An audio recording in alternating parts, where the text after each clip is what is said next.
Hello and welcome to the algorithm lecture. So in this lecture, we are going to understand about the complexity of sorting algorithms.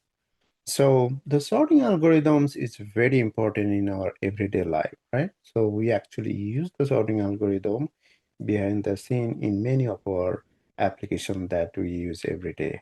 For example, in the database applications, so say for example, when you use your cell phone, we have the contact numbers, and then we by default we use the contact number scrolling, right? Using the ascending order of the name.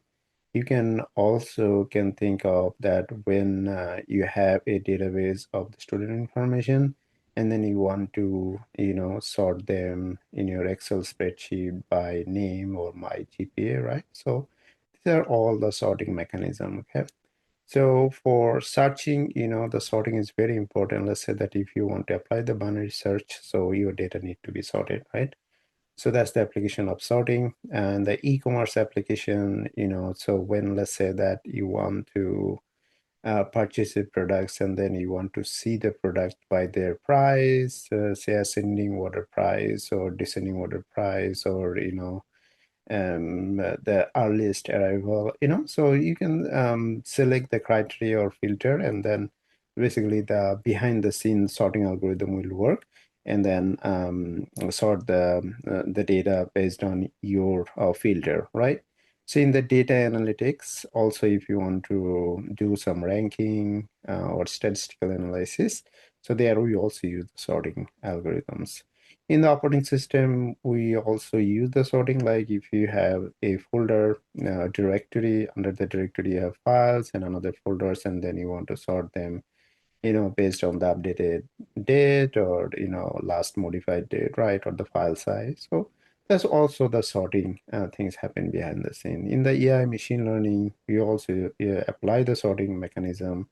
Let's say that for the feature ranking and then some other machine learning algorithms as well. Okay, so sorting is a very important part in our life. Okay, we use actually every day in our life, and it's happened behind the scenes. So understanding the sorting algorithm and then the complexity is very important. Okay, so why the complexity is important? Because then you know what is the upper bound of the algorithm that you're using, right? So you can predict the performance, and you can also choose the right algorithm, because there are different algorithms for sorting. So you need to understand that which algorithm we should use based on your data set, right?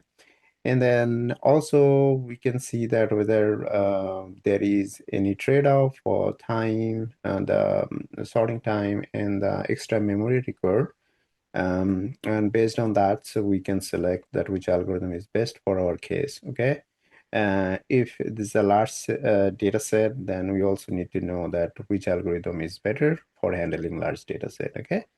Um, and obviously, for the competitive programming, you definitely want a faster algorithm rather than a slower sorting algorithm. Okay. And then for efficient software design, if you are a software developer, you also need to know that which algorithm I should use, sorting algorithm I should use, and which is not, based on the different scenario. Okay. So the key takeaway is that best sorting algorithm depends on your data, right? So the size of the data, and then data characteristics, the memory constraint, whether you have a memory constraints, and then whether the algorithm that you are going to use need the extra memory for sorting or not, right? And the application requirements, okay? So there are multiple factors that you need to consider when you want to pick up a sorting algorithm. Okay, so let's introduce some of the sorting algorithms, and then we'll also see the performance metrics that we use to compare them. Okay, so these are some sorting algorithms. So you see that we basically have 6 algorithms here, and then some of them are n-square algorithm. Okay, so because these are the algorithm which need basically 2 loops to implementation, like bubble sort, insertion sort, and selection sort. Okay, although they have some difference, like based on different performance metrics, that we'll see one by one in our future lectures. Okay, so for random data, their average complexity is order of n squared. Okay, and then there are some other better algorithm like heap sort, merge sort, quick sort, right? So those are like order of n log n algorithm. Okay, so this is much better than this. Okay, but again, to implement this, you also need to think a little bit harder than this because these are implementation is easy. It's just write two loops and then mostly you can do it. But this one, there are different techniques and you need to understand that. Okay, so we'll try to understand those and then based on that, so we'll see um, see their performance, okay, based on different criteria. Okay, so what are the criteria that we are going to see? So let's say that when you want to sort, how many compares we need to make, right? So it's basically, let's say that you have the data, say 5, 10, 15, and then if you want to do ascending order sorting, so definitely this is not ascending order sorting, right? So you need to compare this and this and you see that whether they're in ascending order sorting, and then you need to compare this and this, and whether you need to see that they're ascending order sorting or not, right? So how many compares you need to make to, before the final result, right? So that's the number of comparisons. That's one of the important characteristics and important criteria to see which algorithm is better. Obviously, you want the lower comparison, right? The algorithm which is lower comparison should be the desirable one. Number of swaps. Okay, so that's the another things because you also need to swap. So the algorithm which is working behind the scene, right? It's need to do this kind of swapping, right? So let's say that this and this you need to swap because they are not at the right position. So you need to bring 15 here and 10 will go here, right? And then you also need to swap this position, like so negative 15 will go here and 5 is here and then 10 in here. So you see that we have the swaps, like here we have one swap, here where we have two swaps. So we need two swaps for this case, right? So you also need to know that how many swaps we are making. And then another important criteria is the adaptivity. Okay, so whether the algorithm is adaptive or not. Let's say that you wrote an algorithm, okay, sorting algorithm, and then you see that whether the algorithm is intelligent enough to understand that your data is already sorted. Okay, then he can take the advantage of it, right? So let's say that if your data is like, say, already like this, okay, negative 5, 0, 10, right? So let's say that you want the ascending order sorted, and then these data is already sorted. So you basically don't need to run the algorithm. Okay. So whether your algorithm is intelligent enough to understand the data is already sorted. Okay. So if it can take the advantage of it, so it's called adaptive algorithm. Some algorithms are adaptive, some are not. So we'll see that which one is adaptive, which one is not. Okay.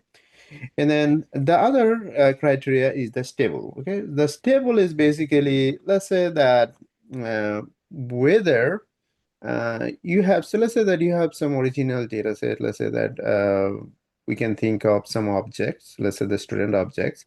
And then let's say that this is by student name. So let's say that the student name, so let's say that Ethan, and then Nawaz, and then we have another Nawaz, and then we have Sam.